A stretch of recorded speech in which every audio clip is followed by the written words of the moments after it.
Isa ka ba sa nagtatanong or nag-aalala patungkol dito sa kasalanang walang kapatawaran? Yan yung tatalakayin natin sa video na ito. Ngayon po mga kapatid, sa konteksto po na ito, malinaw na yung unforgivable sin, ito po ay para sa mga unbeliever, sa mga hindi mananampalataya ng Panginoong Kristo, sa mga hindi naniniwala sa Panginoong Kristo, sa mga nagde-deny at nagre-reject sa Panginoong Kristo. Totoo nga ba mga kaibigan na ang kasalanang walang kapatawaran ay ito po ay nagagawa ng mga unbeliever o di kaya ay para sa mga unbeliever nga ba talaga? Ang Marcos chapter 3 verse 28 and 29. Yan po ang ating pag-uusapan sa aking programang Expose the Truth. Welcome po kayo dito sa programang Expose the Truth. Atin pong suriin ang sinasabi itong si Ian Akda, mga kaibigan, tungkol po sa kasalanang walang kapatawaran. Sapagkat meron po siyang sinabi na ang kasalanang walang kapatawaran ay ito daw ay sinabi ng Panginoong Jesucristo para sa mga unbeliever, hindi daw sa mga believer. Yun po ang kanyang sinabi. Panuorin natin ang kanyang video mga kapatid. Isa ka ba sa nagtatanong or nag-aalala patungkol dito sa kasalanang walang kapatawaran? Yan yung tatalakayin natin sa video na ito. Basahin po natin itong Mark chapter 3 verse 28 to 29. Tandaan ninyo ito, maaaring patawarin ng tao sa lahat ng kanyang kasalanan at paglapastangan. Ngunit, ang sino mang lumapastangan sa Espiritu Santo ay walang kapatawaran, sapagkat siya ay nagkasala ng walang hanggang kasalanan. Siguro nabasa mo na ito sa Bible at maaaring narinig mo na ito at nagbigay ito sa iyo ng pag-alala or takot na meron palang kasalanan na hindi napapatawad or walang kapatawaran. So mga kapatid, linawin po natin itong verse po na ito para mas maintindihan nyo po yung ibig sabihin nito. Sinabi po kasi ni Jesus dito, yung walang kapatawarang kasalanan po is yung paglapastangan mo dito sa Espiritu Santo. So ang topic po dito ni Ian Akda, mga kaibigan, ay tungkol po sa kasalanang walang kapatawaran. So matindi ito mga kaibigan. So, maging dito sa buhay na ito at pati sa buhay na darating. Ngayon, alamin natin kay Ian Akda kung itong batas na ito ng ating Panginoong Jesucristo, sino ang pinagsabihan sa salitang ito. Ituloy po natin pakinggan ang paliwanag ni Ian Akda. Una po, tingnan natin sino ba yung kausap po ng Panginoong Kristo nung sinasabi niya po ito. Kailangan malaman natin yan. Sino ba yung audience? Sino ba yung sinasabihan niya? So ang sinasabihan niya po dito o yung kausap niya is yung mga Pariseo o yung mga religious leader po nung panahon po na yun. So isipulo ni Jesus, yung mga follower niya, hindi po yun yung kausap niya. So in short mga kapatid, itong verse po na ito is para po ito sa mga Pariseo nung panahon po ni Jesus. Tandaan niyo po yun, hindi po sa lahat. Okay, maliwanag po mga kaibigan, para kay Ian Akda, ang batas po ng Espiritu Santo na kasalanang walang kapatawaran na sinabi ng Panginoong Jesucristo ay para sa mga Fariseo at ang mga unbeliever. Totoo kaya itong sinabi ni Ian Akda na ito? Hindi kaya magkontra-kontra sa kanyang paliwanag? Ito po ang pansinin natin mga kaibigan at suriin natin mabuti. Pakinggan natin, ituloy po natin ang kanyang video, mga kaibigan. Lahat. So bakit sinabihan ni Jesus itong mga Pariseo na ito patungkol po dito sa kasalanan walang kapatawaran? Kasi mga kapatid, kung babasahin niyo po yung gospel, itong mga Pariseo na ito, napakatitigas po ng kanilang mga puso. Nakita nila mismo kung ano yung kapangyarihan ni Jesus, kung anong kaya niyang gawin. So sa kabila po ng lahat ng yan, alam na po nila yan, nire-reject pa rin nila si Jesus. Hindi ng tao na ito, sila mismo yung nagtangka magpapataya sa ating Panginoong Kristo. Sila mismo yung nagtangka magpapataya. Sila mismo yung nagtangka magpapataya sa ating Panginoong Kristo. Pinapalabas ni Ian Akda, mga kaibigan, na ang mga Pariseo, ang kanilang nilalapastangan ay ang Espiritu Santo. Pero kung titignan mo itong konteksto ng binabasa niya, itong mga Pariseo ay si Kristo ang nilalapastangan nila. Hindi po ang banal na Espiritu Santo. Pero mamaya, ipapaliwanag ko yan mga kapatid. Ituloy po muna natin ang video. So nakita nyo yung paglapastangan nila dito sa Espiritu Santo. So yun po yung ibig sabihin nito. Kaya sinabi po ito ng Panginoong Jesucristo sa mga Pariseo.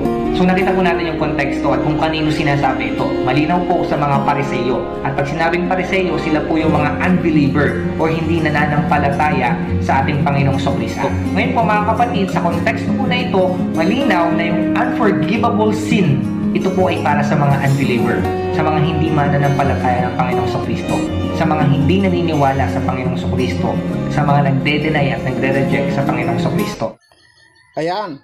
So maliwanag po sa atin mga kaibigan sa sinabi ni Ian Akda na yung kasalanang walang kapatawaran, ito po ay para daw sa mga unbeliever. Ibig sabihin hindi sa mga believer.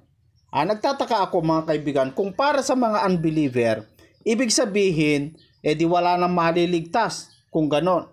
Pero, kay Ian Akda mga kaibigan, si Apostol Pablo, na dati pong makasalanang tao at lumalapastangan sa ating Panginoong Jesucristo, para sa kanya napatawad din si Pablo. Ewan ko kung ano pong klaseng aral ang sinasabi niya mga kaibigan, sapagkat si Pablo naman ay napatawad, no? Pakinggan natin ang kanyang sinasabi tungkol po kay Apostol Pablo. Kasi si Apostol Pablo naging apostol ni Kristo, pero nilapastangan niya muna ang ating Panginoong Jesucristo. Pakinggan po natin mga kaibigan. Kasi ganyan po yung nangyari kay Apostol Pablo Alam naman po natin si Apostol Pablo, bago siya naging Kristiyano, siya po, nagpe-persecute po siya ng mga Kristiyano. Lahat ng mga naniniwala sa Panginoong Jesucristo, pinapakulong niya po at hinahayaan niya po yung iba na mamatay. So ganyan pong katindi ang Apostol Pablo nun. Kung makikita niyo po, ang sabi niya nga po dito sa 1 Timothy chapter 1 verse 13, kahit noong una, nilapastangan, inusig at nilangit ko siya. Sa kabila nito ay nahabag sa akin ng Diyos sapagkat hindi ko nalalaman ang aking ginagawa noong ako'y hindi pa sumasampalataya. Mga kapatid, kung titignan nyo lang po yung ginawang paglapastangan, panglalait, pang-uusig na ginawa ni Apostol Pablo sa Panginoong Jesucristo at sa mga naniniwala sa Panginoong Jesucristo. Napakatindi mga kapatid, kung isipin mo, wala talagang kapatawaran. Pero dahil naniwala siya at nanampalataya siya sa Panginoong Jesucristo, meron pong habag ng ating Panginoong Jesucristo. Ayan, akala ko ba walang kapatawaran ang magkasala sa banal na Espiritu Santo? Kapatid na iyan. Kasi sabi mo kanina, yung mga Fariseo, dahil nilapastanganan nila ang Panginoong Jesucristo, ang Espiritu Santo ang kanilang nilalapastangan. Ngayon, si Apostol Pablo na nilalapastangan din niya ang Panginoong Jesucristo, bakit si Pablo ay nahabag ang Diyos sa kanya at pinatawad?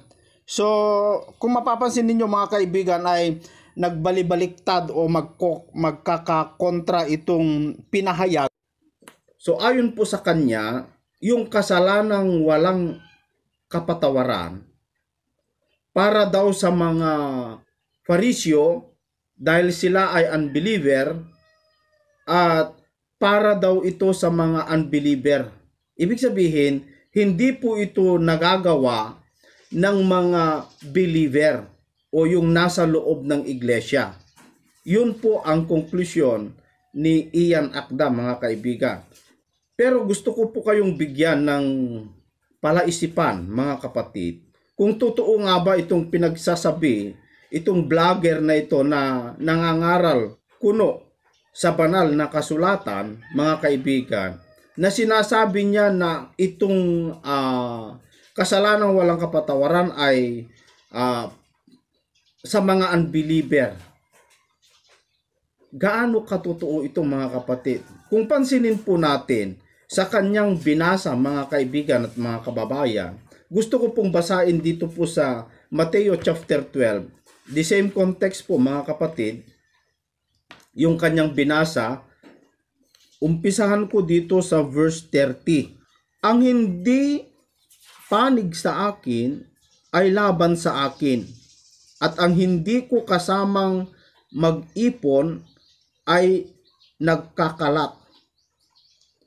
Kaya't sinasabi ko sa inyo, mapapatawad ang anumang kasalanan at paglapastangan, ngunit hindi patatawarin ang paglapastangan sa Espiritu Santo.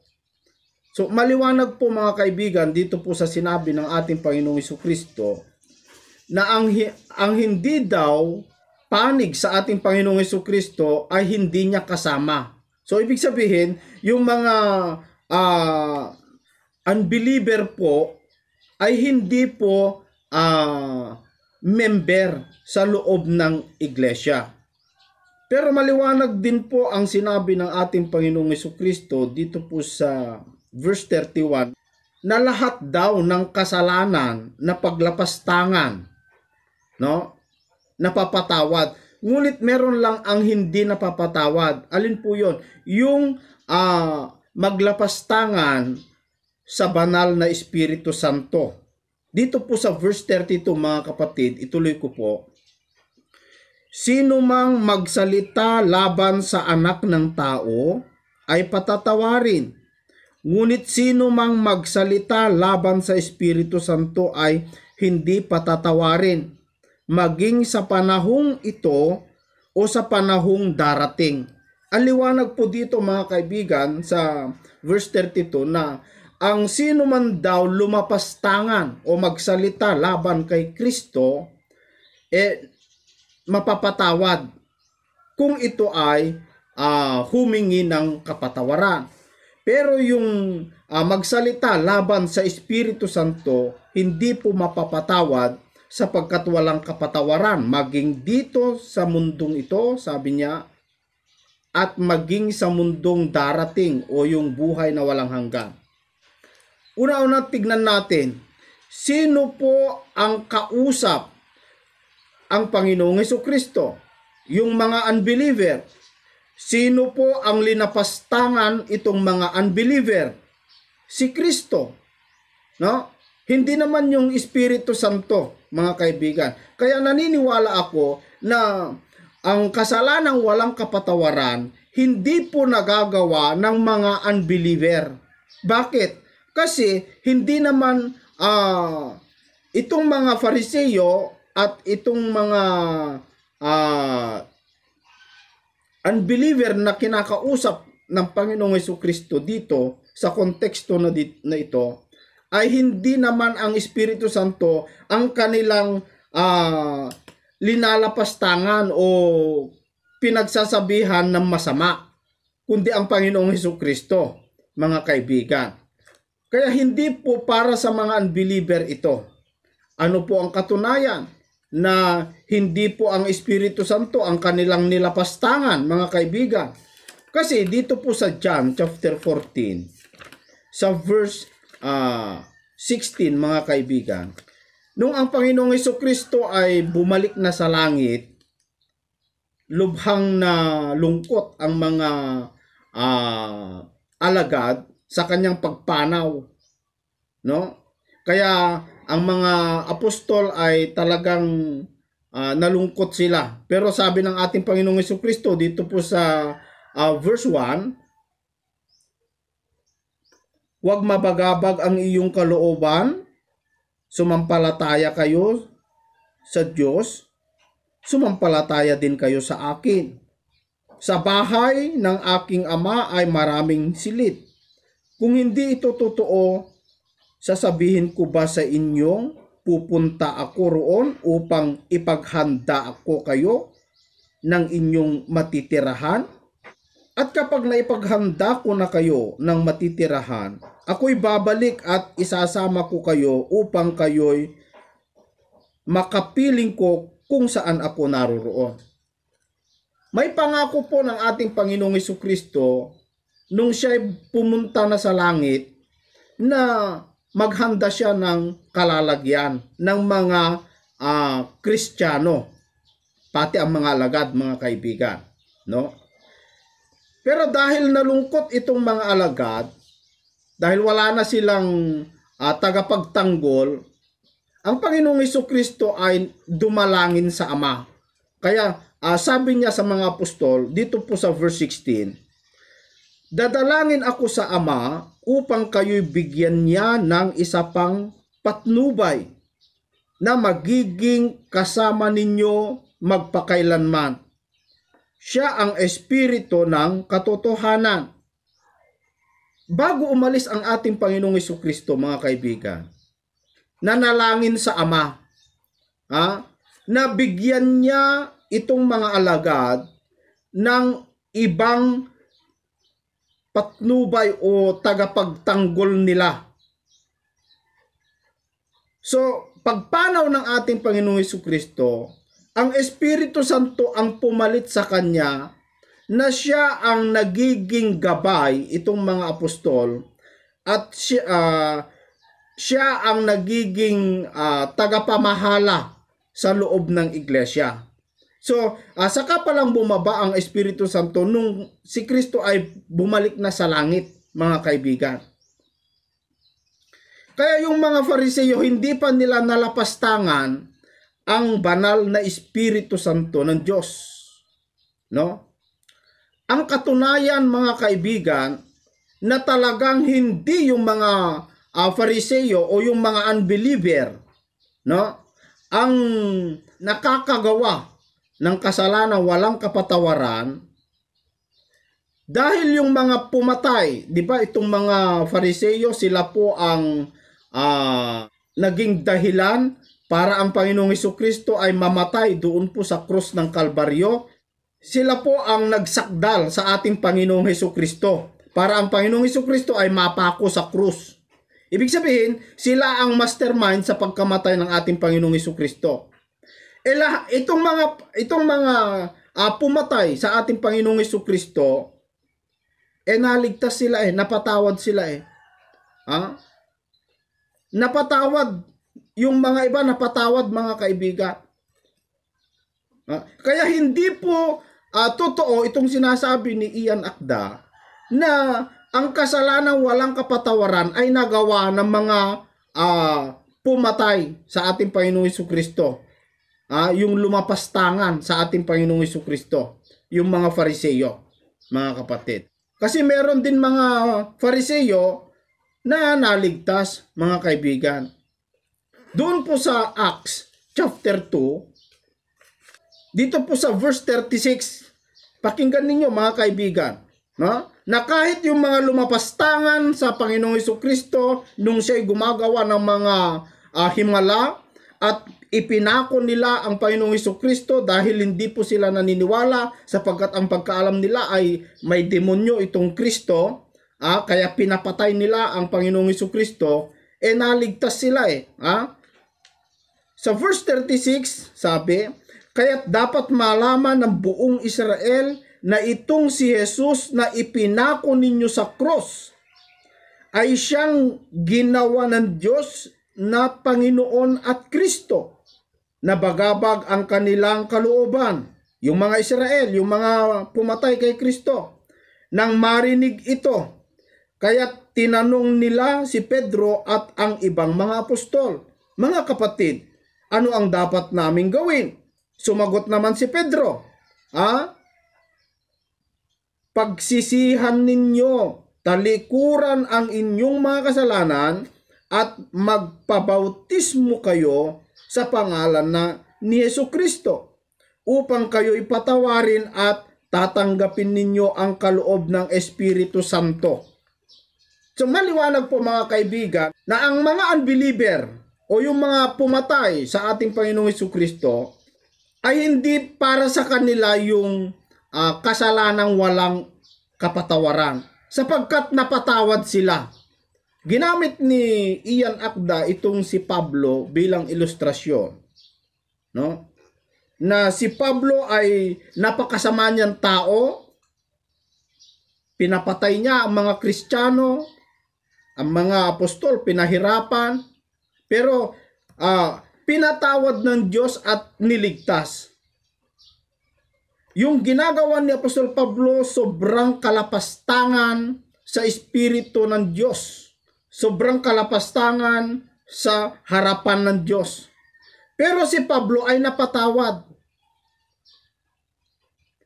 Kaya hindi po totoo na yung mga unbeliever ang nakakagawa ng kasalanang walang kapatawaran, mga kaibigan.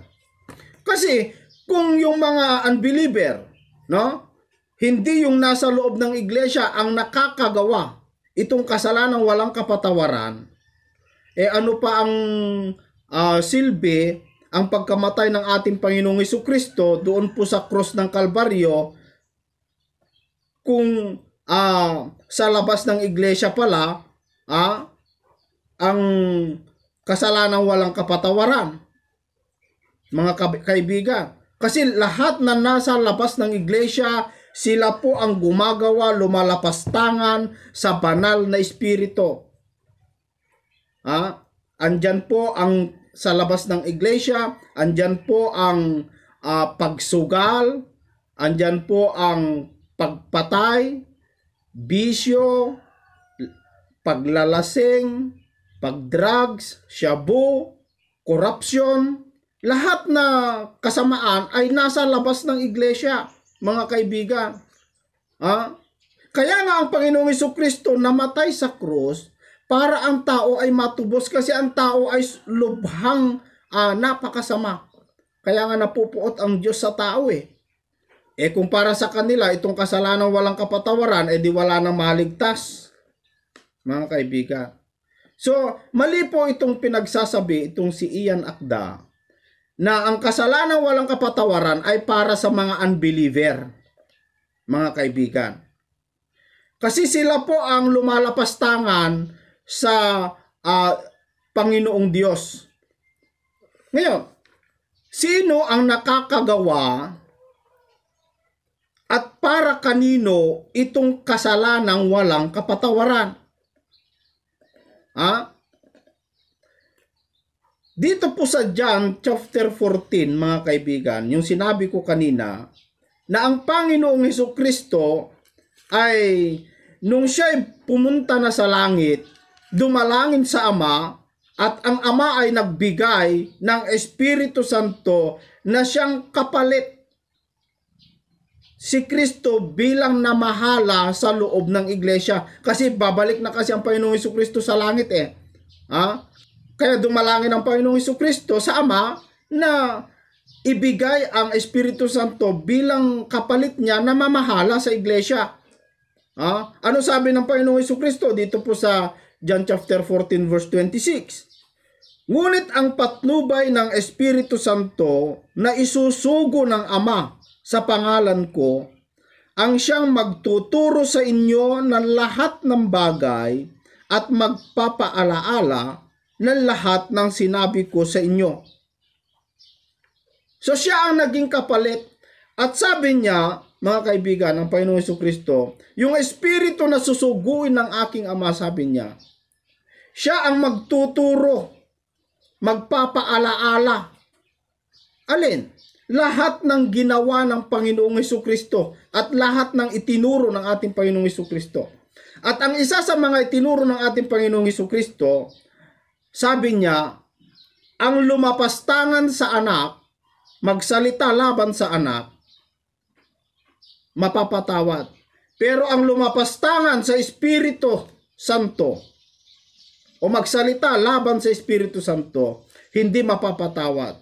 Ang Panginoong Hesukristo nagbigay po ng babala sa mga tao pagdating ng Espiritu Santo, mga kaibigan. Na kung ano man ang ginagawa nila kay Kristo, dapat hindi na nila gawin sa Espiritu Santo. Kasi siya na po ang susunod na mamahala sa loob ng iglesia. Kaya namahala po ang Espiritu Santo sa loob ng iglesia nung pumunta na ang Panginoong Hesukristo sa langit. At nung siya na po ang namamahala, meron po siyang ginawang mga patakaran, no? O alituntunin, batas sa loob ng iglesia, mga kaibigan. Dapat ito malaman ninyo, mga kababayan, para ang tao ay maging mahinaon sa kanyang pagiging Kristiyano. Makinig po kayong mabuti mga kaibigan. Dito po sa unang Timoteo kapitulo 3 sa verse 15, upang kung hindi man ako makarating agad, ay malaman mo kung ano ang dapat na maging ugali ng mga tao sa sambahayan ng Diyos na buhay, sa iglesia na haligi at saliga ng katotohanan. Sa ang dating Biblia, mga kaibigan, ganito po ang sinasabi. Ngunit kung ako'y magluwat ng mahabang panahon, ay upang maalaman mo kung paano ang dapat sa mga taong naugaliin nila sa bahay ng Diyos, na siyang iglesia ng Diyos na buhay at haligi at suhay ng katotohanan. Sa loob po ng iglesia mga kaibigan, meron po sinabi ang Apostol Pablo, no, na meron ugali na dapat gawin itong mga nasa loob ng iglesia. Ibig sabihin, meron po silang mga alituntunin na dapat nilang ganapin bilang isang Kristiyano. Meron pong patakaran na inilagay itong Espiritu Santo sa loob ng iglesia na siyang dapat gawin, ugalihin itong mga nasa loob ng iglesia, mga kaibigan. At ang isa sa mga batas na ibinigay ng Espiritu Santo sa loob ng iglesia, mga kaibigan, heto, sa Gawa chapter 15 sa verse 28, sapagkat minabuti namin at ang Espiritu Santo na wag na kayong atangan ng iba pang pasanin maliban sa mga bagay na ito na talagang kailangan. Ang mga apostol, mga kaibigan, kung basahin mo ang buong konteksto, itong chapter 15, meron po silang pinag-uusapan at gumawa po sila ng alituntunin sa loob ng iglesia sa mga hentil, mga kapatid, doon sa mga hentil. Na meron po silang dapat sunudin na patakaran sa loob ng iglesia. At yan po ay kinasihan ng banal na Espiritu Santo ng Diyos. Dahil ang Espiritu Santo ng Diyos, siya po ang namamahala sa loob ng iglesia. Kaya nung ginawa ng mga apostol itong patakaran na ito, na ibinigay sa mga nasa loob ng iglesia, ay ito po ay kinasihan, no, ng Espiritu Santo. Ibig sabihin, ang Espiritu Santo ang nagbigay ng pahintulot o seal, mga kapatid. Kaya ito ay patakaran po ito ng Espiritu Santo. Batas po ito ng Espiritu Santo. At sabi niya, ulitin ko pong basahin, sapagkat minabuti namin, at ang Espiritu Santo na wag na kayong atangan ng iba pang pasanin, maliban sa mga bagay na ito na talagang kailangan. Kailangan talaga ito sa loob ng iglesia na dapat gawin ng mga Kristiyano, mga kaibigan. Pero yung mga ibang relihiyon, hindi po nila ginagawa. Hindi po mahalaga sa kanila, lalong-lalo itong mga Katoliko, mga kapatid. Pero pakinggan ninyo mabuti. Sabi niya dito na talagang kailangan gawin. Ano yon? Na dapat na talagang gawin ng isang Kristiyano pag ikaw ay nasa loob ng iglesia. 29. Huwag kayong kakain ng anumang inihandog sa mga Diyos-Diyosan. Bawal po pala, mga kaibigan, kumain ka ng hain sa mga Diyos-Diyosan. Dito po sa ang dating Biblia, ganito ang sinasabi. Na kayo'y magsiilag sa mga bagay na inihain sa mga Diyos-Diyosan at sa dugo at sa mga binigti at sa pakikiapid. Kung kayo'y mangilag sa mga bagay na ito, ay ikabubuti ninyo. Paalam na sa inyo. So maliwanag po mga kaibigan na pinagbabawal po ng Biblia na ang tao ay kumain ng inihain sa mga Diyos-Diyosan. So ano man yung mga inihain mo sa mga Diyos-Diyosan, yung mga larawang inanyuan, mga Katoliko gumagawa dito bawal kainin. At sa dugo, sabi niya, at sa dugo. So bawal pa rin kainin pati yung dugo. Bakit kinakain ba ang dugo? Hinihigop yan. Maaring sabihin ninyo mga kaibigan. Ang dugo po mga kapatid, hindi po kinakain. Pero alam kasi ng Diyos na yung dugo ay lulutuin ng tao. Kaya sinabi niya na bawal kainin ang dugo. Kasi pag niluto mo yan, titigas na yan, pagkain na yan, hindi na po yan hinihigop mga kapatid. At saka yung binigti, yung namatay sa sarili, na hayop, yung hindi po napadugo. Bawal din sa loob ng iglesia yon. Pati yung pakikiapid, no? Pakikiapid sa Diyos-Diyosan. Meron ka na ngang Diyos. Pero ipinalit mo yung Diyos doon sa larawang inanyuan, tulad itong ginagawa ng mga iglesia katolika na sobrang galang na ang ginagawa nila. Yan po sobrang paggalang na yan mga kaibigan. Yan po ay pagsamba na po yan mga kapatid sa larawang inanyuan. Hindi na po yan paggalang, no? Bawal po yon sa harap ng Diyos. Pakikiapid ang tawag yan sa Biblia, mga kaibigan.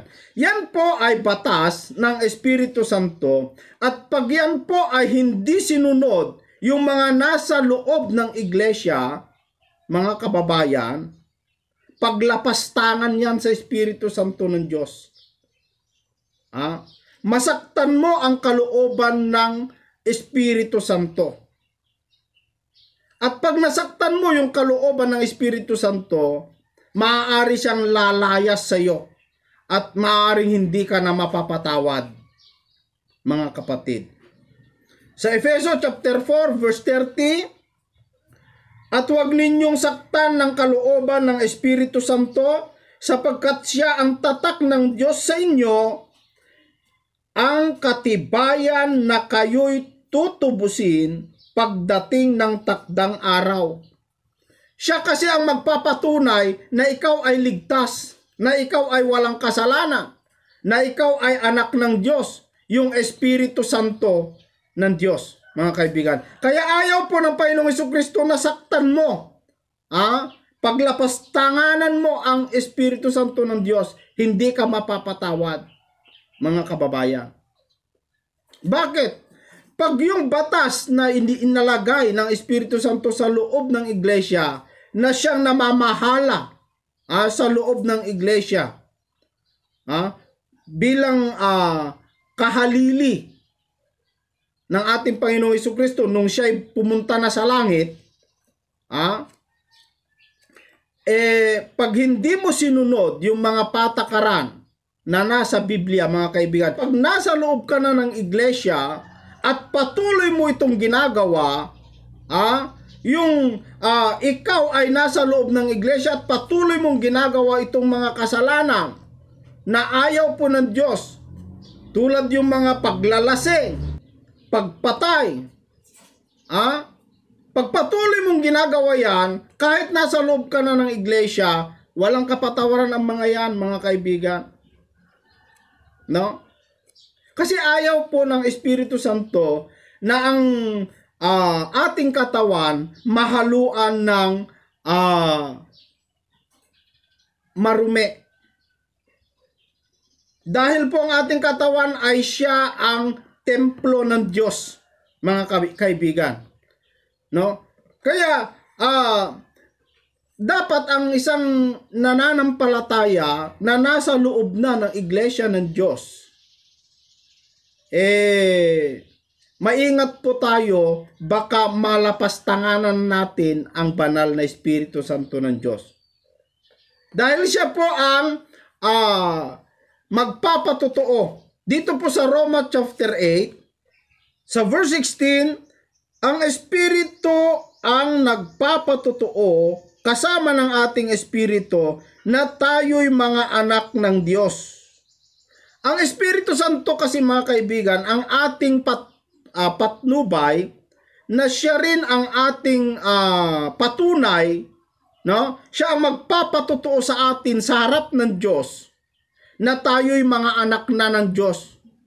At kung manatili sa atin mga kapatid ang Espiritu Santo na yan, siya rin ang bubuhay sa atin pagbalik ng ating Panginoong Hesukristo. Dito po sa verse 11, ganito ang sinasabi: kung naninirahan sa inyo ang Espiritu ng Diyos na siya muling bumuhay kay Hesukristo, siya ang muling bubuhay sa inyong mga katawang may kamatayan sa pamamagitan din ng kanyang Espiritong naninirahan sa inyo. So, ayaw po ng Panginoong Hesukristo, kaya bago siya pumunta sa langit, nagbigay siya ng babala na dapat ang isang tao ay hindi niya paglapastangan o hindi niya saktan ang kalooban ng Espiritu Santo, sapagkat paglayasan ka ng Espiritu Santo ng Diyos, wala nang bubuhay sa iyo pagdating ng Panginoong Hesukristo. Siya po kasi ang bubuhay sa iyo sa muling pagkabuhay. Tulad ni Kristo, siya ang bumuhay sa ating Panginoong Hesukristo. Nung namatay ang ating Panginoong Hesukristo. At siya rin ang bubuhay sa atin pagdating ng ating Panginoong Hesukristo sa muling pagkabuhay. Kaya ang kasalanang walang kapatawaran, ito po ay batas sa loob ng iglesia. Hindi po totoo yung sinabi itong si Ian Akda na batas para sa mga unbeliever. Hindi po. Di dapat wala nang maligtas na unbeliever kung ganon. Kasi ang mga unbeliever, lahat ng kalapastanganan ginagawa nila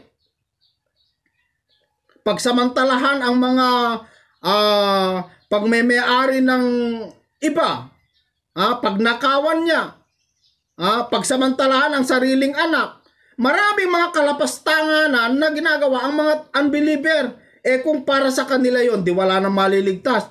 Ano pa ba ang silbi? Bakit ka pa nangangaral sa YouTube? No? Kung para sa mga unbeliever pala yung batas na kasalanan walang kapatawaran. Sana po mga kaibigan ay mag-ingat po tayo sa mga mangangaral na akala mo'y totoo, pero suriin po natin mabuti mga kapatid. Suriin po natin mabuti ang aral na ating pinakikinggan. Sana po mga kapatid ay nakapulot kayo ng aral dito po sa video ito. At sana patuloy po kayong umantabay sa programang Expose the Truth. Tulad po ng sinabi ko, marami pa po tayong dapat i-expose na ito'y hindi sinasabi ng mga ibang mangangaral. Mga kaibigan, maraming salamat po. Magkita-kita muli po tayo dito sa programang Expose the Truth.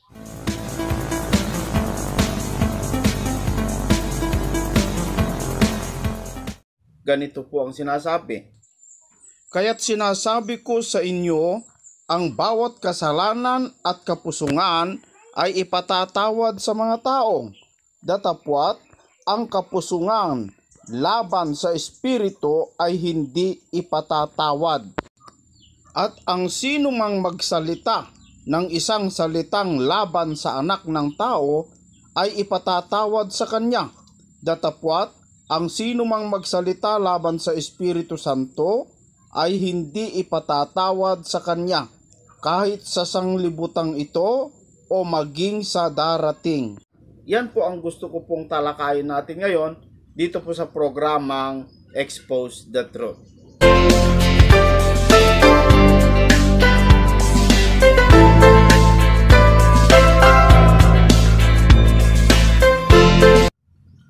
Magandang araw mga kaibigan at mga kapatid. Welcome uli po kayo dito sa programang Expose the Truth. Gusto ko pong magbasa ng comment ng mga ating kaibigan tungkol po sa video na aking pinalabas na video ni Ian Akda tungkol po sa kasalanang walang kapatawaran. Sa ikatlong beses, gusto ko pong ipaliwanag ito mga kapatid para maunawaan ninyo ang aking layunin.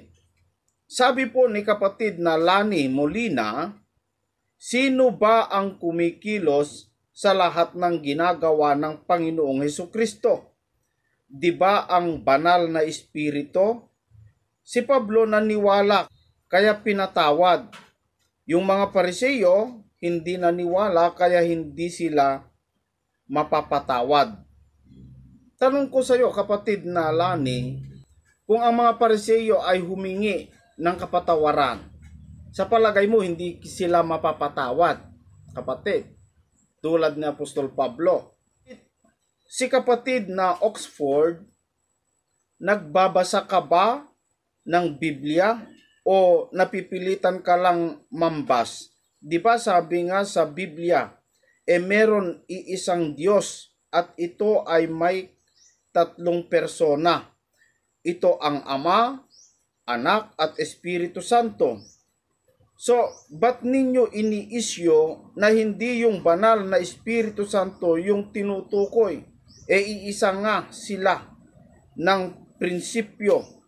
Pag kinalaban nyo ang isa, kinalaban nyo na ang lahat. Ewan ko mga kaibigan kung itong mga nagko-comment tungkol po sa pinalabas kong video ni Ian Akda na ang kasalanan walang kapatawaran ay para sa mga believer at hindi para sa mga unbeliever, mga kaibigan. Ewan ko kung iniisip ninyo o pinag-aaralan ninyo ang iyong mga kino-comment, mga kapatid. Kinalulungkot ko po pero may mga nagko-comment na hindi iniisip ang kino-comment nila kung ito ay tama o hindi. Kasi po mga kapatid, kung kayo po ay nag-iisip tungkol po sa aking pinalabas, nauunawaan ninyo. Pero gusto ko pa rin ipaliwanag sa inyo kung bakit hindi ako naniniwala na hindi po sa mga unbeliever ang kasalanang walang kapatawaran. Ayon po sa aking pagsasaliksik, mga kapatid, sa mga talata o sa Biblia, kapatid na Oxford, napapansin ko na wala pa akong nabasa na unbeliever, no? Tulad ng mga Fariseo, si Apostol Pablo at sa mga hindi nananampalataya sa Diyos na humingi ng kapatawaran ay hindi napatawad. Wala pa. Lahat ng mga humihingi ng kapatawaran, pansin ko, pinapatawad ng Diyos. Anumang klaseng kasalanan, anumang uri ng pamumusong yan, sa harapan ng Diyos, ikaw din nang nagsabi na kapag nilapastanganan mo ang isa, silang tatlo ang nilapastanganan mo. Bagamat hindi po ako naniniwala dyan, kapatid. Kasi napakaliwanag yung sinabi ng Panginoong Hesukristo na ang lumapastangan sa anak, mapapatawad. At ang lumapastangan sa Espiritu, hindi mapapatawad. Doon pa lang, hindi sila magkapareho. Kung tama yung sinabi mo na ang Ama, Anak, Espiritu Santo ay iisa, At kung nalapastanganan mo yung isa, ay lahat na sila ay nalapastanganan mo, mali ka dyan, kapatid. Ewan ko kung ikaw siguro ang hindi nag-aanalisa ng banal na kasulatan, kaibigan, pasensya po. Pero wala pa akong nabasa sa Biblia na unbeliever na ito'y humingi ng kapatawaran sa Diyos, hindi pinatawad ng Diyos. Wala pa. Kahit ang mga Pariseyo, kapatid. Ito, makinig po kayo mabuti mga kaibigan, ano? Sana po maliwanagan kayo at wala akong pakialam kung kay Ian kayo. Hindi ko naman kayo pinipilit mga kaibigan. Ipinapaliwanag ko lang po ang tamang aral ng Biblia na hindi mo dapat patawan ng kaparusahan ang hindi pa nakakaalam ng kautusan. Tignan mo kapatid na Oxford, si Apostol Pablo, unbeliever. Hindi po nananampalataya kay Kristo. Pero siya ay napatawad. Sabi nyo kasi pinili siya ng Diyos at humingi siya ng tawad. Kaya siya napatawad. Ang issue dito, kasalanan walang kapatawaran. Ibig sabihin, kahit hihingi ka ng tawad, kapag nilapastanganan mo ang Espiritu Santo, hindi ka mapapatawad, kapatid. Sana alam nyo yan. Kaya kay Apostol Pablo, humingi siya ng kapatawaran, napatawad, dahil hindi pa siya nananampalataya noon. So ang kasalanan walang kapatawaran hindi para sa mga unbeliever. Ipapakita ko sa inyo kung gaano kasama si Apostol Pablo, mga kaibigan. Dito po sa libro ng Timoteo, Kapitulo 1, versikulo 13. Bagaman ng una, ako'y naging mamumusong at manguusig at mga alipusta. Gayon may kinahabagan ako, sapagkat yaoy ginawa ko sa di pagkaalam sa kawalan ng pananampalataya. At totoong sumagana ang biyaya ng ating Panginoon na nasa pananampalataya at pag-ibig na pawang kay Kristo Jesus. Tapat ang pasabi at nararapat tanggapin ng lahat na si Kristo Jesus ay naparito sa sanglibutan upang iligtas ang mga makasalanan, na ako ang pangulo sa mga ito. Hindi po biro yung ginagawang kasamaan ni Apostol Pablo, mga kaibigan. Gayon may dahil dito kinahabagan ako upang sa akin na pangulong makasalanan ay maipahayag ni Hesukristo ang buong pagpapahinuhod niya na halimbawa sa mga magsisisampalataya sa Kanya sa ikabubuhay na walang hanggan. Bagamat si Apostol Pablo, mga kaibigan, ay lubhang napakasama at pinuno ng mga kasamaan.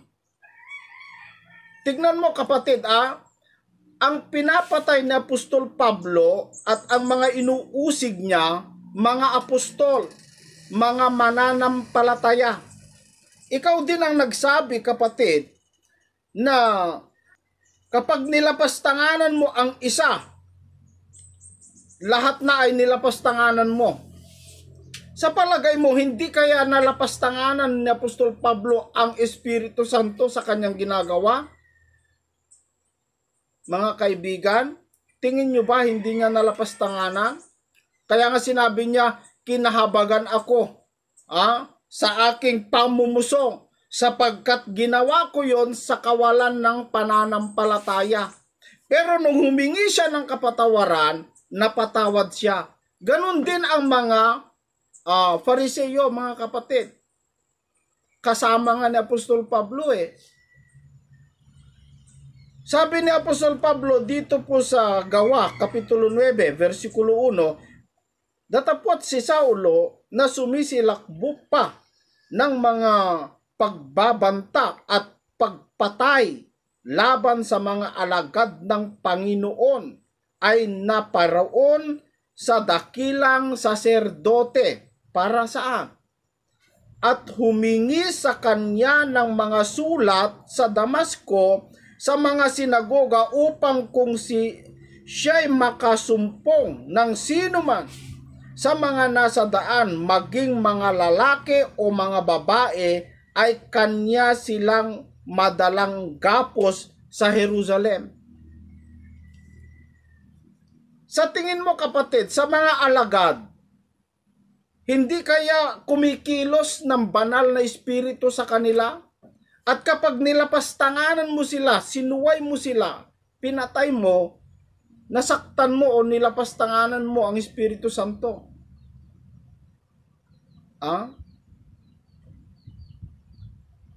Pero bakit siya napatawad, mga kaibigan, si Apostol Pablo?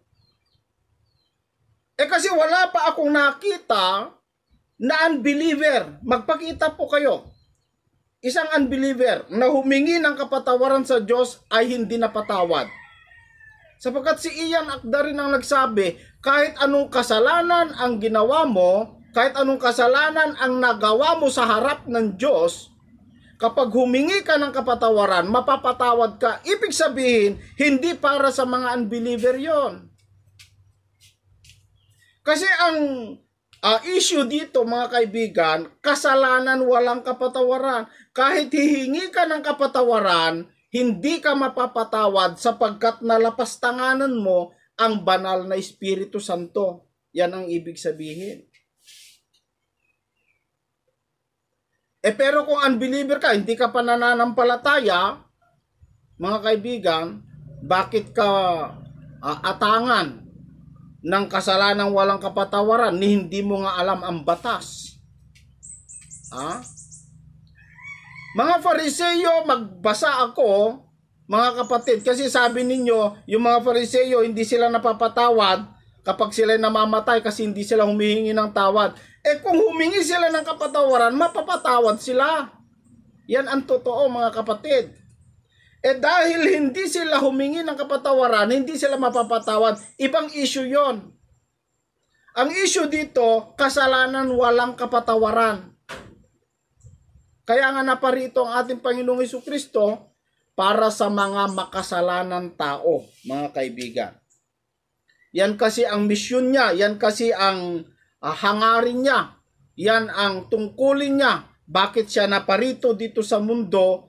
Upang iligtas ang lahat ng uri ng tao na nagkakasala sa harapan ng Diyos. Kahit anumang kasalanan yan, kapag humingi ka ng kapatawaran, mapapatawad ka. Pero may kasalanan, walang kapatawaran. Kanino yon? At sino? At anong kasalanan yon? Mga Fariseo na humingi ng kapatawaran, napatawad. Dito po sa Acts chapter 2. Umpisahan ko sa verse 36, ganito. Pakatalastasin nga ng buong angkan ni Israel na ginawa ng Diyos na Panginoon at Kristo itong si Jesus na inyong ipinako sa krus. Ito yung mga nagpako sa ating Panginoong Jesucristo, yung mga pumatay sa Kanya. Nang marinig nga nila ito ay nangasaktan ang kanilang puso at sinabi kay Pedro at sa ibang mga apostol, mga kapatid, anong gagawin namin? Kasi natakot sila nalaman nila sa pagtuturo ni Apostol Pedro, nalaman nila na yung kanilang pinatay na Jesus ay siya pala ay Panginoon, ginawang Panginoon ng Diyos. Siya pala ang tagapagligtas, kaya nabagabag ang kanilang puso't isipan. Kaya natakot sila, kaya nagtanong sila kay Apostol Pedro, ano ang dapat naming gagawin? Para mapatawad kami. Ito po sa 38, At sinabi sa kanila ni Pedro, mangagsisi kayo at mangagbautismo ang bawat isa sa inyo sa pangalan ni Jesucristo sa ikapapatawad ng inyong mga kasalanan at tatanggapin ninyo ang kaloob ng Espiritu Santo. 39. Sapagkat sa inyo ang pangako sa mga Israel at sa inyong mga anak at sa lahat ng nangasa malayo, maging ilan man ang tawagin ng Panginoon nating Diyos sa Kanya. So kahit sino, basta humingi ng kapatawaran, mapapatawad kahit pa ngayong pumatay sa ating Panginoon Jesucristo 41. Yaon ngang nagsitanggap ng Kanyang salita ay nangabautismuhan at nangaparagdag sa kanila ng araw na yaon ang may 3,000 kaluluwa. Nagsisi sila, tinanggap nila ang Panginoong Jesucristo at nanampalataya sila kahit pa sila ang pumatay, nagpako sa ating Panginoong Jesucristo, napatawad sila. Kahit sila po ay unbeliever dati. So lahat ng humihingi ng kapatawaran, kahit anong klaseng kasalanan niya, mapapatawad ka kung ito'y ginawa mo sa kawalan ng pananampalataya. Kaya hindi para sa kanila yung kasalanan walang kapatawaran. Ang liwanag Si Nicodemo mga kaibigan, isa sa mga pinuno ng mga Hudyo, teacher of the law. Naniniwala ako na si Nicodemo mga kaibigan ay naligtas. Isa sa mga Fariseyo ito Isa sa mga kumontra sa ating Panginoong Jesucristo dati. Pero naliwanagan ang kanyang puso't isipan na nampalataya. Si Nicodemo ay isa sa mga pinuno ng mga Hudyo, isa sa mga Fariseyo, pero nanampalataya sa Panginoong Jesucristo kaya naligtas. Lahat ng mga humihingi ng kasalanan, lahat naman na makasalanan, pati mga Fariseyo, mga kaibigan, kung sila'y hihingi ng kapatawaran, mapapatawad. Kahit yung mga lumapas tanganan sa ating Panginoong Jesucristo. Wala pa akong nabasa na makasalanang tao humingi ng kapatawaran ay hindi napatawad. Wala pa. Maski ang mga Fariseyo, mga kaibigan. Pero mayroon akong nabasa na nasa loob ng iglesia, nilapastanganan nila ang mga apostol, walang patawad, patay agad, mga kapatid. Pero si Pablo na namusong, pumapatay sa mga apostol, mga alagad, mga mananampalataya, babae man o lalaki, pinapatay na apostol Pablo. Pero nung humingi siya ng kapatawaran sa Diyos, napatawad. Pero itong mga nasa loob ng iglesia, member, believer, kasama nila sa loob ng iglesia, nagsinungaling lang kay Pedro, hindi na siya napatawad, patay agad. Kaya ang kasalanan walang kapatawaran, hindi sa mga unbeliever, mga kaibigan. Kaya nga naparito, ulitin ko, kaya nga naparito ang Panginoong Jesucristo para sa mga makasalanang tao. Maski anong kasalanan na yan.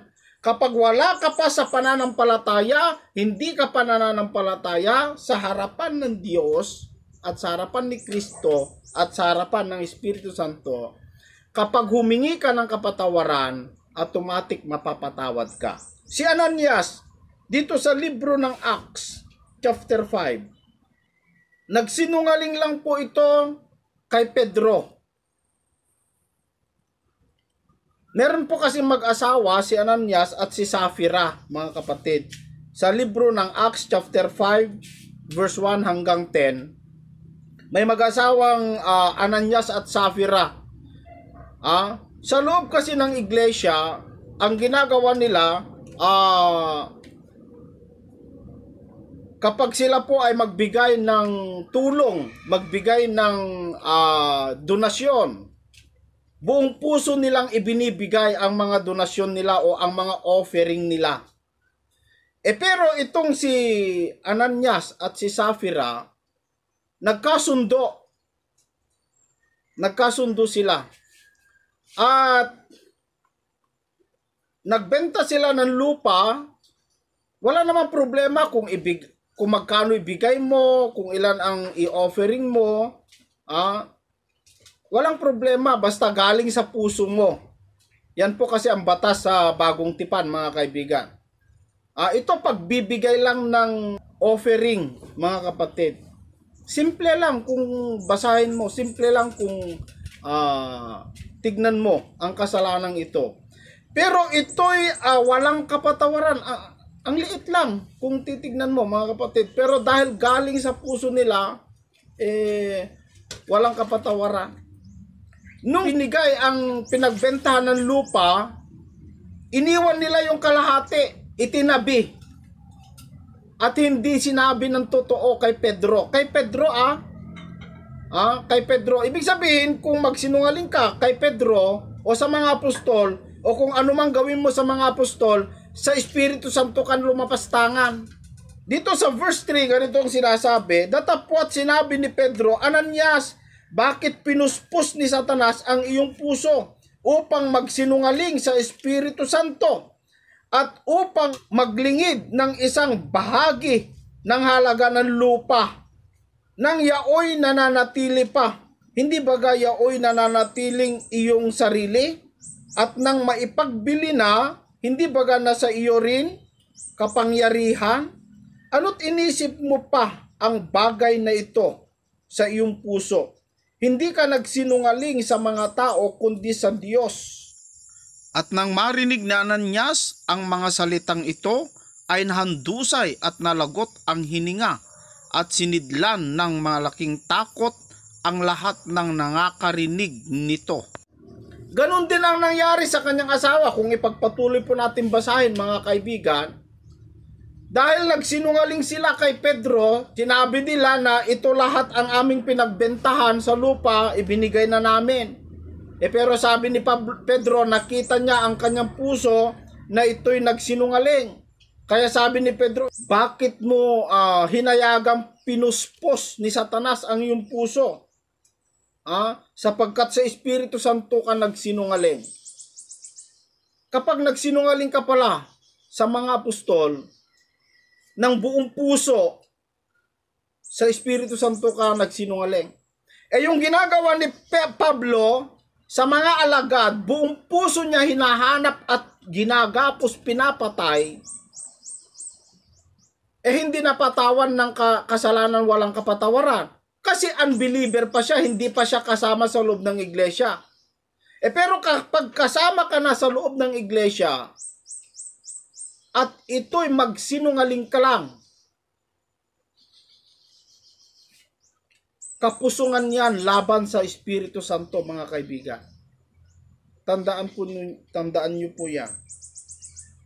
Sapagkat ang kasalanan, sabi ni Apostol Pablo dito sa unang Korinto kapitulo 15 sa verse 56, ang tibo ng kamatayan ay ang kasalanan at ang kapangyarihan ng kasalanan ay ang kautusan. Magkakaroon ng bisa ang kasalanan mo na hindi mapapatawad kapag ito'y nalaman mo na o nasa iyo na ang kautusan. Pero kapag ikaw ay wala pa sa pananampalataya, nananatiling unbeliever o hindi nananampalataya kay Kristo, inosente ka sa mga kautusan, ibig sabihin, wala pa sa iyo ang bisa ng kasalanang walang kapatawaran. Mga kaibigan, ewan ko kung naiintindihan ninyo ang ibig sabihin ng kasalanan walang kapatawaran. ang kasalanan walang kapatawaran. Ulitin kong basahin mga kaibigan sa Mateo chapter 12 sa verse 32. At ang sino mang magsalita ng isang salitang laban sa anak ng tao ay ipatatawad sa kanya. Kung ikaw ay magsalita laban sa anak ng tao, mapapatawad ka. So iba ang anak, iba ang Espiritu Santo. Bakit? Datapwat ang sino mang magsalita laban sa Espiritu Santo ay hindi ipatatawad sa kanya kahit sa sanglibutang ito o maging sa darating. Ang liwanag tapos sabi ni kapatid na Oxford, kapag daw nilapastanganan mo yung isa, lahat na daw yung tatlo nalapastanganan mo. Ikaw yata kapatid ang hindi nag-uusig o nag-aanalisa ng binabasa mo, kaibigan.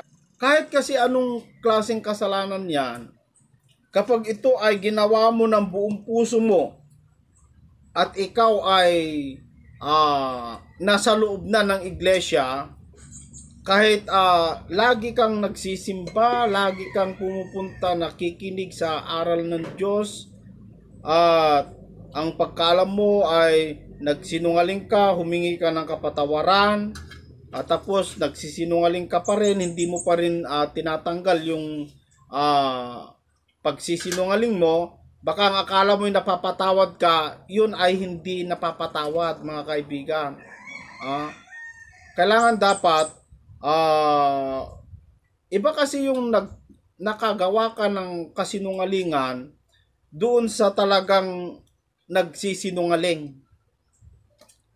Lahat naman tayo mga kaibigan ay nakakagawa ng kasinungalingan, kasalanan.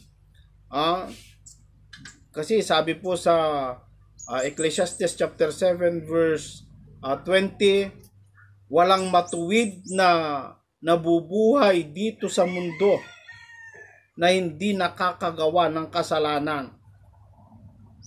Tama po yun mga kaibigan. Iba yung plano mo at iba yung galing mismo sa puso mo, tulad ni Ananias, ni Safira, na talagang nagkasundo sila na sabihin natin, ibigay na natin ang lahat ng pinagbentahan natin sa lupa.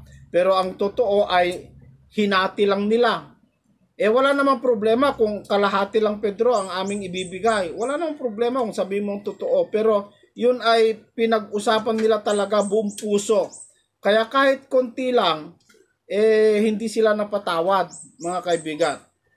Pero si Pablo, grabe talaga pinapatay ang mga alagad ng Diyos. Sa tingin ninyo, hindi na yung mga alagad ng Diyos na pinapatay o ginagapos ni Apostol Pablo, wala ba sa kanila ang banal na Espiritu Santo ng Diyos? At sa ginawa ni Pablo na yon, sabi niya, kinahabagan ako sapagkat ako'y namusong sa kawalan ng pananampalataya. Sa tingin ninyo mga kaibigan, hindi kaya nakagawa si Apostol Pablo ng kalapastanganan sa banal na Espiritu? Pero dahil siya ay humingi ng kapatawaran, dahil wala pa siya sa loob ng iglesia, kaya siya pinatawad. Pero kung nasa loob na siya ng iglesia, ay hindi siya nagbago. Sabi po sa Hebrew chapter 10, verse 26, sapagkat kung ating sinasadya ang pagkakasala pagkatapos na ating matanggap ang pagkakilala sa katotohanan, ay wala nang haing natitira pa tungkol sa mga kasalanan. Ibig sabihin, kapag ikaw ay nalaman mo na ang kautusan, ang katotohanan, tinanggap mo na. At ito'y patuloy kang nagsisinungaling, patuloy kang nagbibisyo, hindi mo tinitigilan. Kahit lagi ka sa simbahan, kahit lagi ka sa church o nakikinig ng aral ng Diyos, lagi kang humihingi ng tawad, kapag nananatili na nagpatuloy ka sa mga kasalanan, hindi ka mapapatawad. Yun kasi ang mga kasalanan walang kapatawaran, yung hindi tumitigil na paggawa sa likod na nalaman na niya ang katotohanan at tinanggap. Kasi kapag nasa loob ka na ng iglesia, 'di ba, bago ka naman pumasok sa loob ng iglesia ay madoktrinahan ka. Kapag nadoktrinahan ka, ibig sabihin kapag ikaw ay nagbautismo, tinanggap mo, pagtanggap yun kasali ka na sa loob ng iglesia. At kapag pinatuloy mo yung mga ginagawa mo, nananatiling nagsisinungaling ka, kahit lagi kang nananalangin, lagi kang humihingi ng patawad, kapag ito'y tuloy-tuloy mo namang ginagawa, walang kapatawaran yon.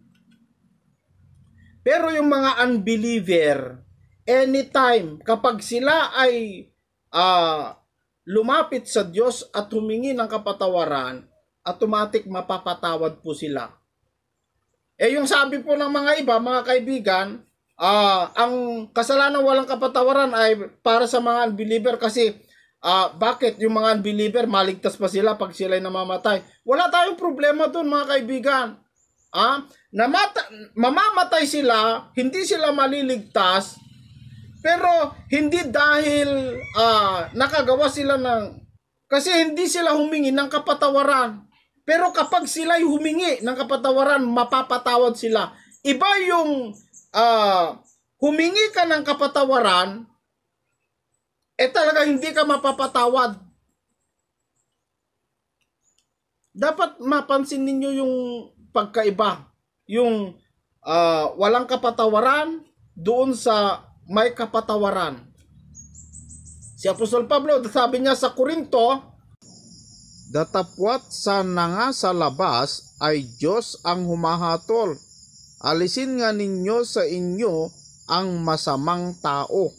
Anong sabi ni Apostol Pablo? Sa mga nasa labas ng iglesia, wala akong karapatan maghatol. Ano sabi niya? Ang Diyos ang humahatol sa labas ng iglesia. Ang Diyos po ang bahala sa kanila, mga kaibigan. Huwag natin paratangan sila ng kasalanan walang kapatawaran. Sana po, mga kapatid, ay maunawaan ninyo ang aking ibig sabihin. Kung hindi pa rin kayo naniniwala, hindi ko naman kayo pinipilit, okay lang, mga kaibigan, nasa sa inyo pa rin yan, mga kapatid. Pero ang masasabi ko lang, bago kayo mag-comment, sana naman i-analisa ninyo ang iyong mga comment. Kasi ang daming mga nagko-comment, tama si ganito, tama si ganito. Wala akong pakialam kung tama siya. Pero inisip nyo ba ang kanyang sinabi? Kasi ang sabi niya, ang kasalanan walang kapatawaran ay para sa mga unbeliever. Bakit mo patawan ng parusa? Bakit mo atangan ng walang kapatawaran ang taong hindi pa nakakaalam ng katotohanan?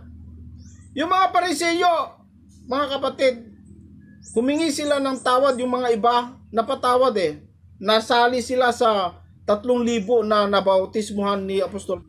Mga pumatay kay Kristo yon. Mga hindi nananampalataya kay Kristo dati. Magbigay kayo ng talata na may humingi ng kapatawaran na unbeliever at hindi pinatawad ng Diyos. Payag ako. Yan ang hamon ko sa inyo, mga kapatid. Magandang gabi po, magandang araw, magandang umaga, anumang oras kayong nakikinig. Dito lamang po sa Expose the Truth. Kita-kita muli tayo. Salamat po sa inyong lahat.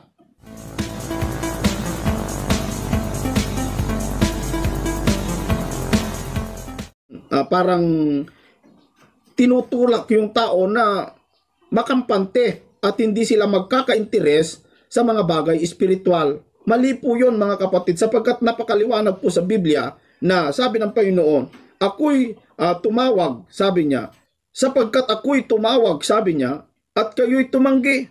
Aking iniunat ang aking kamay at walang makinig, kundi inyong iniuwi sa wala ang buo kong payo at hindi ninyo inibig ang aking saway.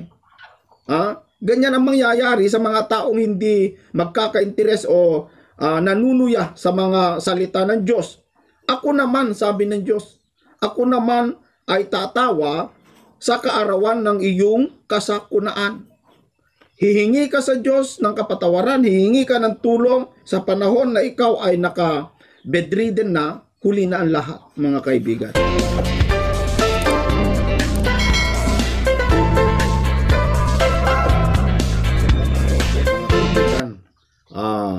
Sa araw na ito, tayo po ay mag-aral ng salita ng Diyos, sapagkat ito po ay napakaganda na gawin natin, mga kapatid, sa panahon ngayon, sapagkat nalalaman natin ng mga panahon ngayon ay talagang panahon na ng, ang tawag sa Biblia sa panahon ngayon, mga kaibigan, ay huling araw, mga huling araw. Sapagkat nakikita naman natin na ang mga tao, mga kaibigan, ay nawawalan na sila ng gana, wala silang pagnanasang makilala o makita ang katotohanan. Ang kanilang mga ginagawa, mga kapatid, ng tao ngayon ay puro na lamang po pansarili. Hindi nila nalalaman ang kanilang mga ginagawa. Ginagawa lang ng tao ang bagay na hindi alam kung minsan. Bagamat ang pagkaalam nila na yung kanilang ginagawa, mga kapatid, ay talagang para sa kanila, pero iba ang dulo niyaon. Sabi nga dito sa Kawikaan, Kapitulo 14 sa versikulo 12, ganito ang ating mababasa. May daan na tila matuwid sa isang tao, ngunit ang dulo niyaon ay mga daan ng kamatayan. Ang tao, puro pera, paghahanap buhay, abala sa mga bagay na ukol sa lupa, puro panlupa lamang po ang kanilang mga ginagawa dito sa ibabaw ng mundo, na para bagang ay tila dito na lang tayo, no? Hindi nila alam, dahil kulang sila sa kaalaman ng Biblia, hindi nila natatalastas na meron pang buhay pagkatapos ng tao ay mamatay, sapagkat ang tao, mga kaibigan, nakatakda, sabi ng Biblia, na ang tao ay mamamatay, at hindi yan alam ng karamihan, kaya gawa lang sila ng gawa ng mga bagay na ukol sa lupa, mga kapatid. Mayroon pong sinasabi dito po sa Jeremiah chapter 10, dito po sa verse 23, ganito ang ating mababasa. O Panginoon, talastas ko na ang lakad ng tao ay hindi sa kanyang sarili, hindi para sa taong lumalakad ang magtuwid ng kanyang mga hakbang. Maraming mga ginagawa ng tao na hindi po natatalastas, hindi niya alam kung ano yung dulo niyaon, gaya nga yung nabasa natin kanina na ang tingin ng tao sa kanyang lakad ay mabuti, yun pala, ang dulo ay kamatayan. Manood ka sa telebisyon, makinig ka sa mga radyo, puro na lamang po balitang hopeless, kumbaga, ang laging napapanood, napapakinggan, dahil ang tao ay kulang sa direksyon ng kanilang buhay, sapagkat anumang ginagawa ng tao, anumang trinatrabaho niya, lagi na lang kulang. Puro kulang, kahit magtagumpay siya sa kanyang gawain, kahit magtagumpay siya sa kanyang trabaho, parang kulang, may empty sa kanilang puso na may hinahanap na parang hindi mahanap sa kanyang buhay, hindi masaya. Sapagkat ang kasiyahan, mga kaibigan, ay hindi po ito nahahanap sa pera. Sa totoo lang, mga kapatid, kung ang saya o ang kasiyahan ng tao ay nasa pera, dapat sana yung mga mayayaman ay talagang napakasaya na sila, wala na silang problema, wala na silang pagdadanasan na problema sa buhay, hindi na po sila nangangailangan pa kung talagang pera ang kailangan ng tao upang sumaya ng sumaya, no? Hindi naman sex ang kasiyahan, sapagkat kung talagang sex ang nagpapasaya sa tao, mga kaibigan, dapat yung mga GRO, mga hostess, hindi na sila namumroblema. So, ibig sabihin, anuman ang hangadin ng tao dito sa ibabaw ng lupa, mga kaibigan, ay hindi po yan ang talagang pumupuno sa puso at buhay ng tao. Abala ka man sa mga bagay na paghahanap buhay, makukuha mo man lahat, parang empty pa rin, kulang pa rin. Lahat ay hindi kayang punuin ng buhay ng tao. Kaya ang tao hindi siya tumitigil sa kanyang mga gawain kasi mayroon siyang hinahanap na hindi niya mahanap sa mundong ito, sapagkat hindi sa mundong ito ang kasiyahan ng tao. Sabi dito sa Kawikaan, Kapitulo 16, sa verse 9, ganito ang sinasabi: ang puso ng tao ay kumakatha ng kanyang lakad, ngunit ang Panginoon ang magtutuwid ng kanyang mga hakbang. Minsan gumagawa tayo, hindi natin alam. Hindi tayo napupuno, hindi tayo nakukontento kasi kulang. Ang kailangan ng tao, mga kaibigan, ay ang Diyos na siyang magdedirekta o magiging direktor natin para ang ating puso, ang ating buhay ay mapuno. Pero kung sarili lamang po natin ang ating ginagawa na walang Diyos na magdedirect sa atin, puro kulang. Ang pagkaalam natin, yung ginagawa natin, mga kaibigan, ay mabuti, maganda, hindi natin alam, di natin nalalaman, ang dulo pala niyaon ay kamatayan.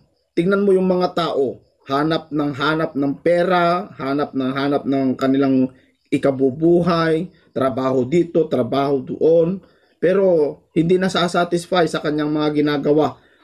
Hindi pa rin masaya, kulang pa rin. Kasi wala ang Diyos na nagdedirekta sa kanilang mga buhay, na yun po talaga ang kulang sa isang tao. Dito po sa Santiago, meron pong sinasabi ni Santiago dito sa chapter 4, verse 7, ganito ang ating mababasa, mga kaibigan: pasakop nga kayo sa Diyos, datapwat magsisalangsang kayo sa dyablo, at tatakas siya sa inyo. Magsilapit kayo sa Diyos, at siya'y lalapit sa inyo. Mangaglinis kayo ng inyong mga kamay, kayong mga makasalanan, at dalisayin ninyo ang inyong mga puso, kayong mga may dalawang akala. So, sabi po ni Apostol Santiago, mga kaibigan, na tayo daw ay pasakop. Pasakop nga kayo sa Diyos. Sabi niya, bakit kailangan tayong pasakop sa Diyos? Sapagkat ang Diyos lamang po ang tamang daan, siya ang tamang lapitan para yung hinahanap mong kasiyahan sa puso mo, yung hinahanap mong payapa sa buhay mo, sa pamilya mo, sa asawa mo, sa kapitbahay mo, o sa iyong lugar. Ang Diyos lamang po ang nagbibigay ng kapayapaan. Ang Diyos lamang po ang nagbibigay ng pag-asa sa buhay ng tao. Kaya tayo po ay pasakop, mga kaibigan. Ang dyablo kung minsan, ginugulo ang buhay ng tao. Linalagyan niya yan ng puro pagnanasa. Pagnanasa ng laman, pagnanasa ng mata, pag-interes sa mga bagay na panlupa. Yan po kasi ang gawain ng demonyo para mapuno yung puso natin ng paghahangad at makalimutan natin ang mga bagay na ukol para sa Diyos. Mawalan po tayo ng gana para sa salita ng Diyos. Kaya puro na lang hanap buhay, mga kaibigan, ang ginagawa ng tao. Ang tao po hindi nalalaman. Ang dyablo, mga kaibigan, ay nasa paligid lang natin. Sabi nga dito sa 1 Pedro Kapitulo 5 sa versikulo 8, kayo'y maging mapagpigil, kayo'y maging mapagpuyat. Ang inyong kalaban na dyablo, na gaya ng leon, umuungal, ay gumagala na humahanap ng masisila niya. Ang dyablo ay nasa paligid lang natin, na naghahanap kung paano tayo matitisod, paano niya tayo titibagin, paano niya tayo dadalhin sa impyerno. Minsan mga kaibigan, sinasaraan ni Satanas yung ating pag-iisip, yung ating puso na matuon ukol sa mga bagay na pagsamba sa Diyos, ukol sa mga bagay espiritual. Punuin ni Satanas yung puso mo ng paghahangad. Pera, material na bagay. Ipapakita sa iyo yung mga magagandang bagay, magandang gadget, magandang sasakyan, magandang bahay, para magnasa ka ng magnasa sa mga bagay na panlupa, at tatanggalin yung kaisipan o yung mga bagay pang espiritual para hindi ka makasamba sa Diyos, at ang dulo ng iyong mga ginagawa ay dulo papunta sa kamatayan, mga kaibigan. Meron pong sinabi ng ating Panginoong Hesus, meron po siyang illustration or istorya na sinabi dito po sa Lucas chapter 12 sa verse 17 hanggang 21. Ganito po ang mababasa, mga kaibigan. At iniisip niya sa sarili na sinasabi, ano ang gagawin ko sapagkat wala akong mapaglalagyan ng aking mga inani, bunga.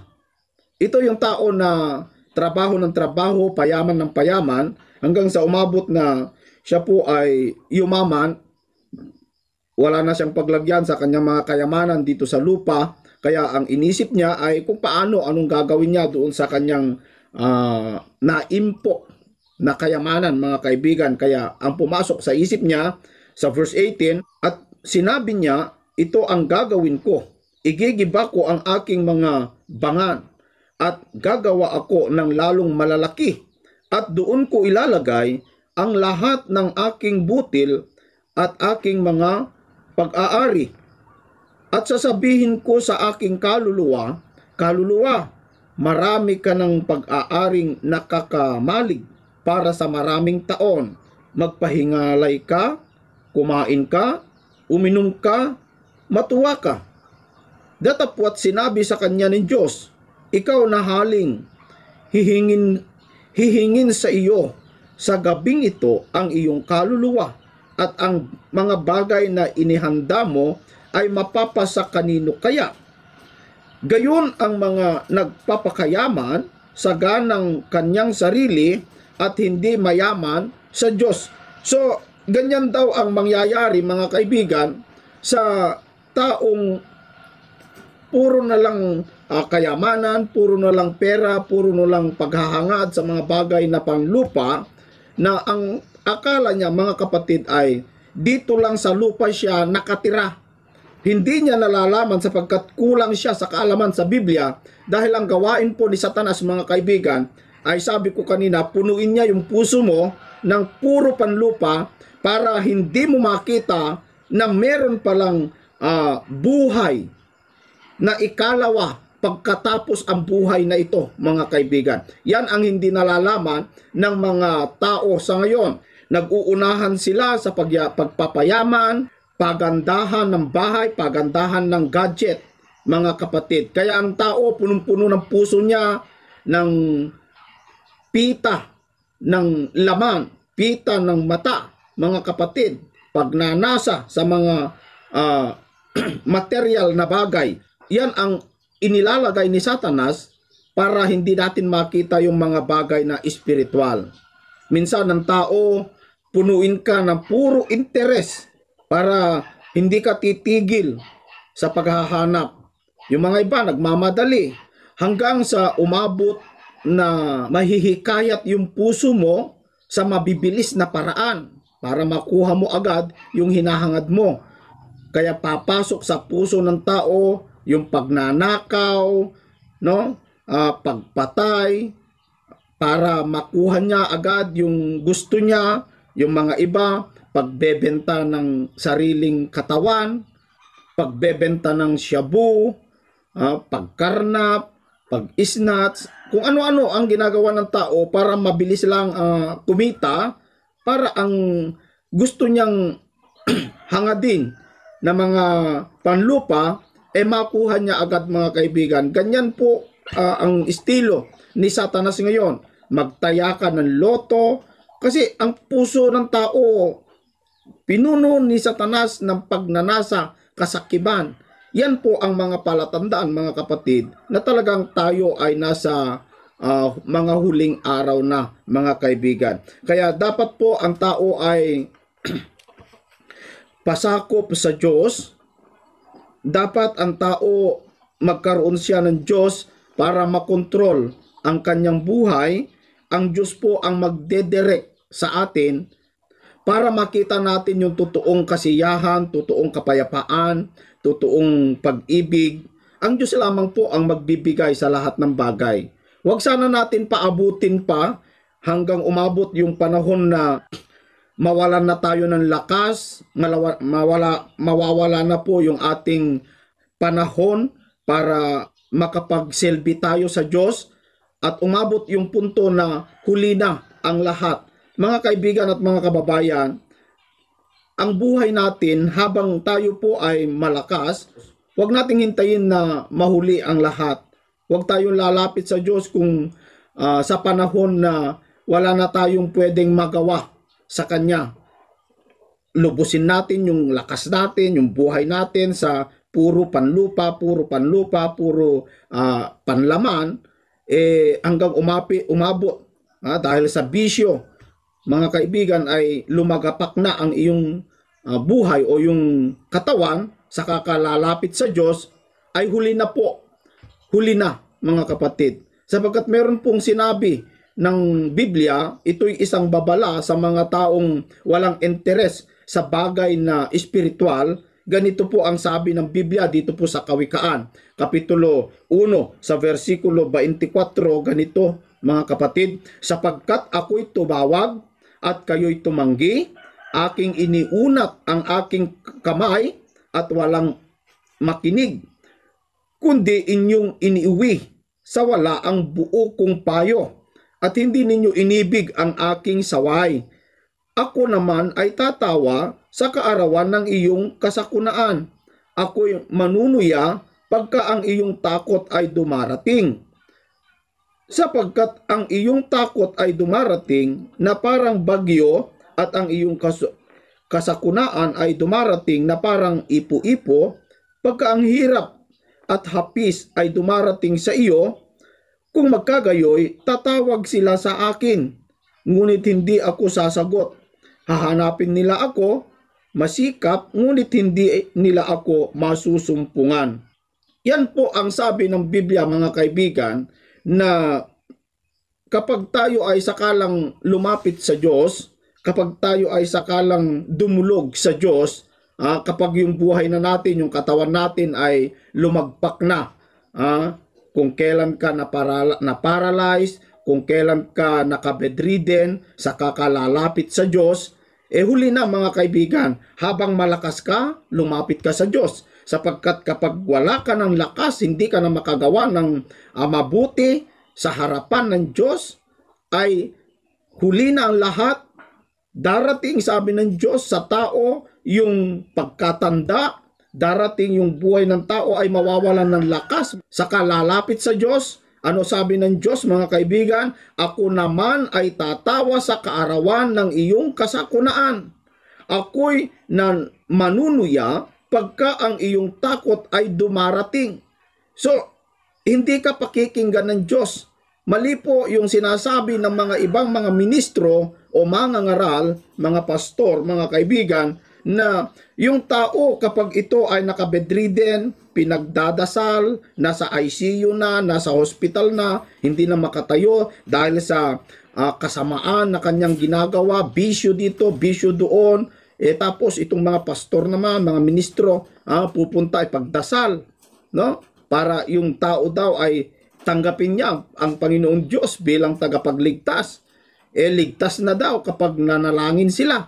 Mga kaibigan, yan ay pagiging kampante ng tao, lalo pa nating parang tinutulak yung tao na makampante at hindi sila magkaka-interes sa mga bagay espiritual. Mali po yun mga kapatid, sapagkat napakaliwanag po sa Biblia na sabi ng Panginoon, ako'y tumawag, sabi niya, sapagkat ako'y tumawag, sabi niya, at kayo'y tumanggi. Aking iniunat ang aking kamay at walang makinig, kundi inyong iniuwi sa wala ang buo kong payo at hindi ninyo inibig ang aking saway. Ganyan ang mangyayari sa mga taong hindi magkakainteres o nanunuya sa mga salita ng Diyos. Ako naman, sabi ng Diyos, ako naman ay tatawa sa kaarawan ng iyong kasakunaan.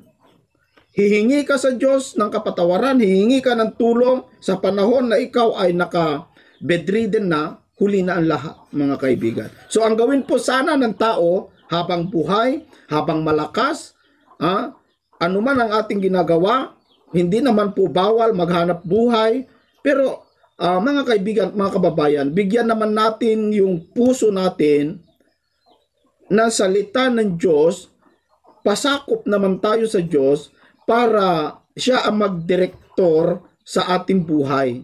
Kailangan natin ng Diyos mga kaibigan para mapuno ang buhay natin ng kapayapaan. Yan po ang aking gustong sabihin sa lahat ng mga taong walang interes sa mga bagay pang espiritual. Bigyan natin ng panahon. Isang araw lang naman mga kaibigan, tayo po ay pupunta sa pagsamba sa Diyos. Tignan natin yung mga bagay na salita ng Diyos. Mag-aral po tayo mga kaibigan. Maraming salamat po sa mga nakasubaybay dito po sa aking programang Expose the Truth mga kapatid. Sana po ang Diyos po ang laging nagbibigay sa inyo ng pagnanasang makinig, manood. Kawaan po tayo ng Diyos mga kaibigan.